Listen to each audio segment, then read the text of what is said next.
غلام رسول بن جاؤ، غلام محمد بن جاؤ، عشق رسول میں ڈھل جاؤ۔ نعرے لگانے سے صرف عاشق رسول بننا ہوتا تو پاگل تھا حسین جو سر نیزے پہ چڑھا دیا، تو پاگل تھا حسین جو سر نیزے پہ چڑھا دیا۔ اے ہے بڑے کملے نکلے اہل بیت، اے ہے بڑے کملے نکلے اہل بیت۔ انہوں نے کہا یہ سبز گنبد بھی توڑ دیا جائے، قبر پہ گنبد بنانا منع ہے، اور بالکل صحیح بات ہے، منع ہے، قبر پہ گنبد بنانا منع ہے، تو توڑ دیا جائے۔ انہوں نے کہا یہ سبز گنبد بھی توڑ دیا جائے، قبر پہ گنبد بنانا منع ہے، اور بالکل صحیح بات ہے، منع ہے، قبر پہ گنبد بنانا منع ہے، تو توڑ دیا جائے۔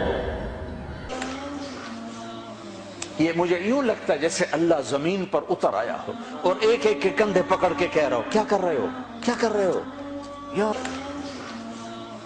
یہ مجھے یوں لگتا ہے جیسے اللہ زمین پر اتر آیا ہو اور ایک ایک کے کندھے پکڑ کے کہہ رہا ہو کیا کر رہے ہو، کیا کر رہے ہو یار۔ کہہ رہے کہ تو کب آئے گا، آ جا نا، تو آ جا، آ جا میرے اللہ، آ جا نا، ہم مٹ گئے، آئے تو آ جا۔ بچہ بھی دکھی ہو کے ابا کو اماں کو بلاتا ہے، غریب بھی ہوں تو تڑپ کے آتے ہیں، یا اللہ ہم دکھی ہو کر تجھے بلاتے ہیں، تو آنا یا اللہ۔ سارا باطل ہمارا مذاق اڑاتا ہے، تمہارا اللہ کدھر ہے، بلاؤ اپنے اللہ کو، ہم تجھے بلانے آئے ہیں یا اللہ، ہم تجھے بلانے آئے ہیں میرے اللہ، تو آ، تو آ، ہمارے ساتھ چل، ہمارے ساتھ چل۔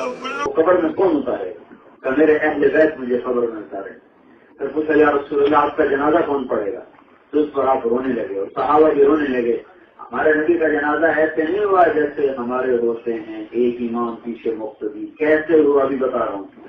تو آپ رونے لگا، آپ نے کہا جب تم مجھے غسل دے دو تو تم سب مجھے تنہا چھوڑ کے باہر نکل جانا، سب سے پہلے میرا اللہ میرا جنازہ پڑھے،